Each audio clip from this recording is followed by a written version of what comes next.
Cette activité demande de calculer le volume en centimètres cubes d'un prisme à base triangulaire.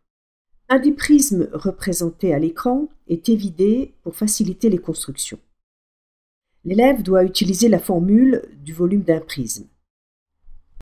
La hauteur est donnée ici.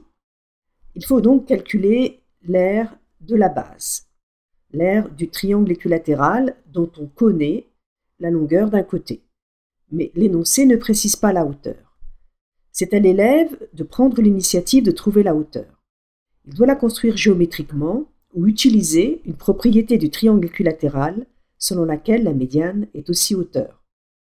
Supposons que l'élève construise le milieu d'un des côtés du triangle équilatéral et qu'il mesure la distance entre ce milieu et le sommet opposé. Il obtient ainsi la hauteur du triangle équilatéral.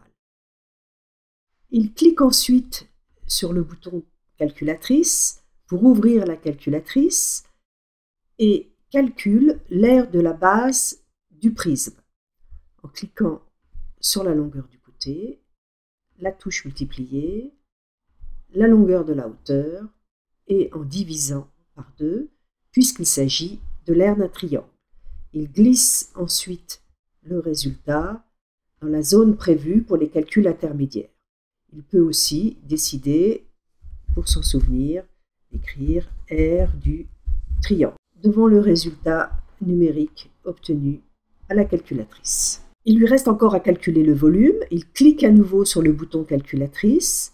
Il clique sur l'aire du triangle, multiplier la hauteur du prisme qui est donnée et peut glisser le résultat obtenu dans la zone de réponse à la première question. Cet exemple illustre comment les activités Cabri Factory demandent d'utiliser en profondeur des notions. Ici, la notion d'aire de triangle. Elles demandent aussi de relier d'une part les aspects numériques et géométriques et d'autre part la géométrie plane et la géométrie dans l'espace, développant ainsi une flexibilité souvent peu disponible chez les élèves.